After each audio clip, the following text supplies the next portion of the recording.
अगर आपको लगता है कि चाइनीज स्पाई बैलून खराब था, प्रतीक्षा करें, चीन और बहुत कुछ कर रहा है।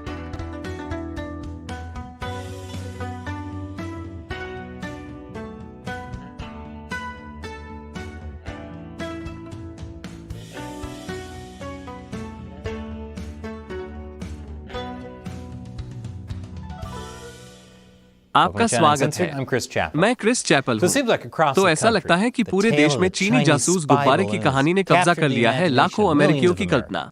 We begin tonight with the breaking headline late today. The Pentagon briefing reporters just before we came on the air, saying they are now tracking a suspected Chinese spy balloon hovering over the northern U.S. A dramatic moment caught on camera off the coast of South Carolina. Oh my gosh, it's going straight for it. Go!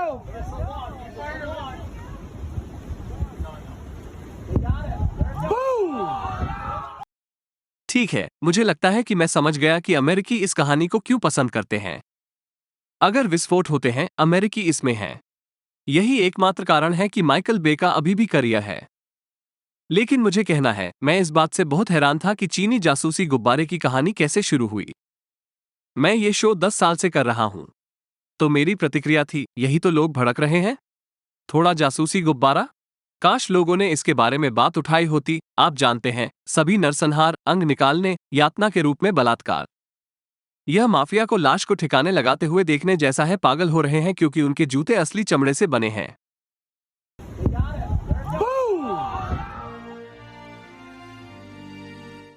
जैसा मैंने कहा, मैं वास्तव में इसे प्राप्त करता हूं।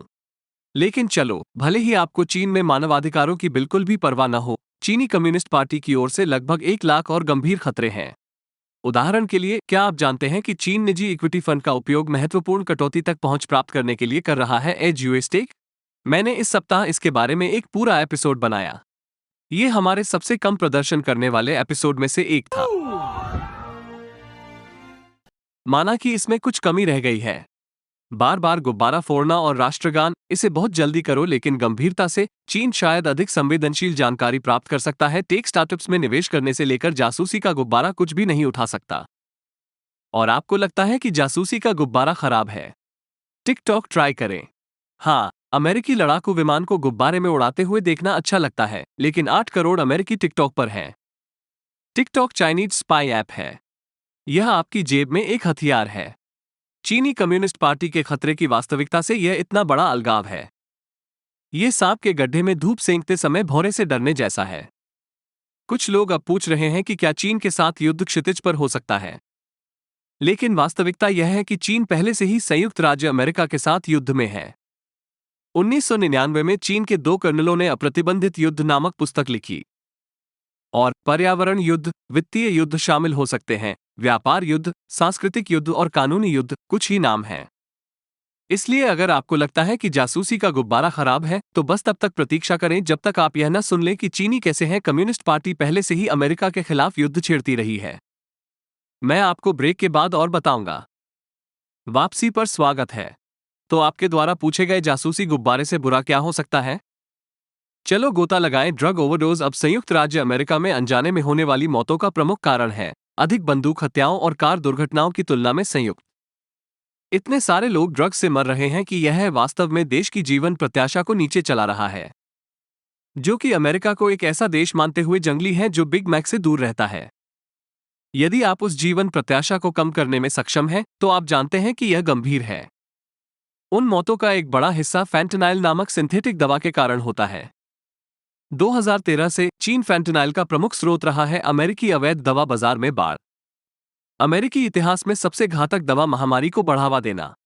और वे जासूसी गुब्बारे से पूरे अमेरिका में फैंटनल का छिड़काव नहीं कर रहे हैं। चीन मैक्सिकन ड्रग कार्टेल को ड्रग अग्रदूत सामग्री, हथियारों की आपूर्ति कर रहा है। यहां तक कि उनके मनी लॉन्ड्रिंग को भी हैंडल कर रहे हैं। आर्थिक युद्ध। अब यह आपको व्यापार युद्ध के बारे में सोचने पर मजबूर कर सकता है। लेकिन नहीं, मैं बात नहीं कर रहा हूं ट्रंप प्रशासन के तथाकथित व्यापार युद्ध के बारे में। मैं व्यापार युद्ध के बारे में बात कर रहा हूं। अमेरिका द्वारा कोई भी प्रतिक्रिया देने से पहले चीन 1 दशक से अधिक समय तक अमेरिका के खिलाफ संघर्ष कर रहा था। यूनाइटेड स्टेट्स ट्रेड रिप्रेजेंटेटिव की इस रिपोर्ट के मुताबिक जब निर्यात की बात आती है तो चीनी सरकार स्थानीय स्तर पर सब्सिडी देती रही है निर्माता जैसे स्टील और एल्यूमिनियम कारखाने, और वो है इसे अनुचित रूप से कम कीमतों पर अमेरिकी बाजार में माल डंप करने की अनुमति दी। इससे यूएस मैन्युफैक्चरिंग को नुकसान पहुंचा है और बड़ी नौकरी का नुकसान हुआ है।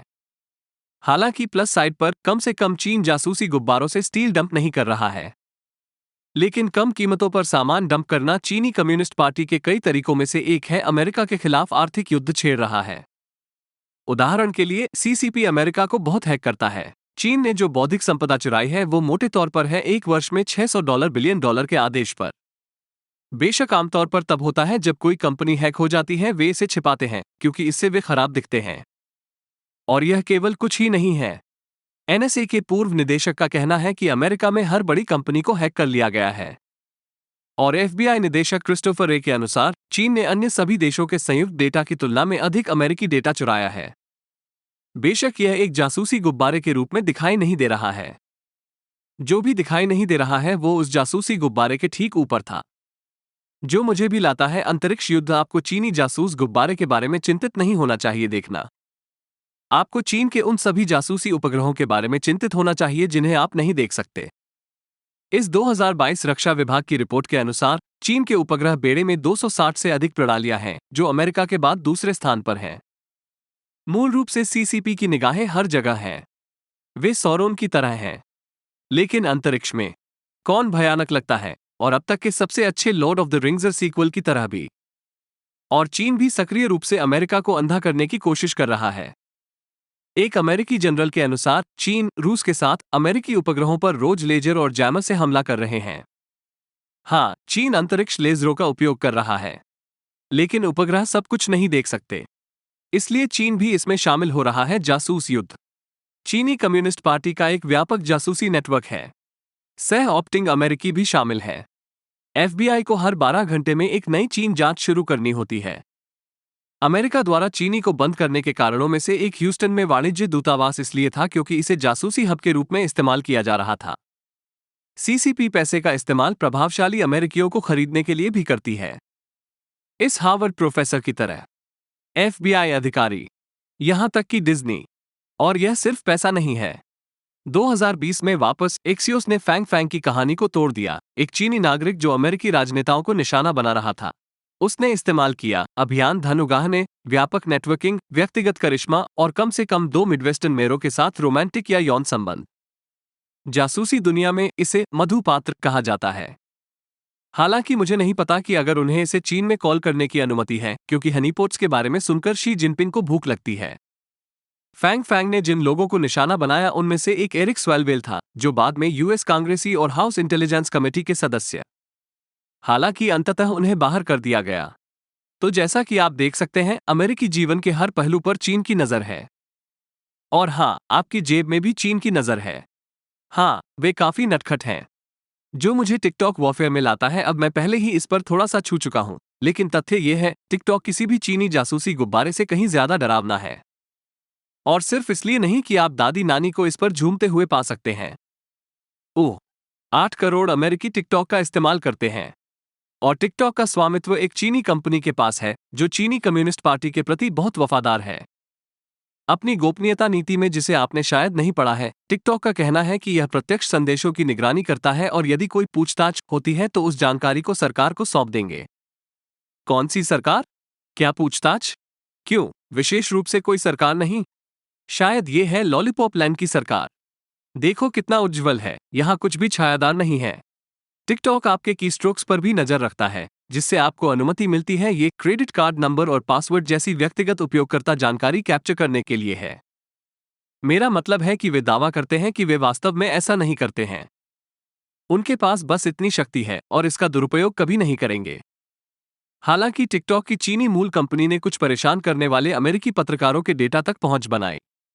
आशा है कि यह इसके लायक था। अद्भुत सामग्री। ओह, इसलिए लोगों को चीनी कम्युनिस्ट के बारे में बात करते देखना अच्छा लगता है। पार्टी और जासूसी गुब्बारे की वजह से ये कैसे खतरा है। लोगों के लिए अधिक महत्वपूर्ण बात यह है कि वे अधिक गंभीर तरीकों को समझें। चीनी कम्युनिस्ट पार्टी अमेरिका के खिलाफ सक्रिय रूप से युद्ध छेड़ रही है। और अन्य देश। ये केवल विस्फोटों के बजाय छोटी छोटी बातों पर ध्यान देने का समय है। निश्चित रूप से चीन को बिना सेंसर किए देखने वाले लोग इसमें शामिल हैं। और चीन बिना सेंसर वाला ही है, आप जैसे दर्शकों के सहयोग से संभव है। आपका धन्यवाद। लाखों अमेरिकियों और दुनिया भर के लोगों ने चीनी कम्युनिस्ट पार्टी के बारे में सीखा है। ऐसे कई तरीके हैं जिनसे आप बिना सेंसर के चीन का समर्थन कर सकते हैं, जैसे चाइना अनसेंसर्ड खरीदकर चाइना अनसेंसर्ड टीवी मर्केंडाइज पर मग, या हमारी क्राउड फंडिंग में योगदान देकर वेबसाइट पैट्रियन, या लोकल पर हमारा एक्सक्लूसिव सोशल मीडिया प्लेटफॉर्म। इसलिए आपके समर्थन के लिए धन्यवाद देने के लिए मैं आपके एक प्रश्न का उत्तर दूंगा। आज का सवाल पैट्रियन पर इयान पेंडल्टन से आया है। मुख्य भूमि चीन क्या आयात करता रहा है यूक्रेन पर आक्रमण शुरू होने के बाद से रूस से? क्या ये ज्यादातर प्राकृतिक गैस है या कच्चे माल है और खाने पीने की चीजों का भी कारोबार हो रहा है? और बदले में पुतिन और उनकी सरकार को कितना मिल रहा है? एक बेहतरीन सवाल। दुर्भाग्य से पश्चिम ने बहुत सारे प्रतिबंध लगाए हैं, रूस पर काम नहीं कर रहे हैं। मोटे तौर पर चीन को धन्यवाद। और यह सिर्फ खाद्य पदार्थ नहीं है, यह महत्वपूर्ण युद्ध तकनीक है। मॉस्को ने यूक्रेन सहित अपने युद्ध के लिए महत्वपूर्ण प्रौद्योगिकियों के आयात को बढ़ावा दिया, चीन से अर्धचालक और माइक्रोचिप्स। रूस और चीन के बीच व्यापार फल फूल रहा है।